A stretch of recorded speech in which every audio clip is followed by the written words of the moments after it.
Ragazzi, Salvatore Giuliano come bandito e quel ladro, delinquente, assassino, pirata, mercenario di Garibaldi come eroe dei due mondi, ancora oggi. Garibaldi era un terrorista. O 2025 ancora. Aspetta, Garibaldi, io dico perché Ma Garibaldi era... hanno dedicato tutte queste strade, queste cose.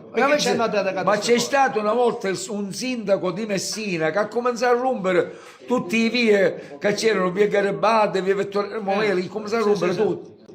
E aveva fatto bene, e poi ci fecero purtroppo ripristinare. Ma la visto li dovrebbero togliere tutti, perché non c'è proprio questo bisogno di fare un mito di lungo miso cunnente, perché a questo delinquente, se voi molti non lo sanno, ma quando sbarcarono qua, aiutati dagli inglesi, ma se no non se la faranno a sbarcare, e aiutate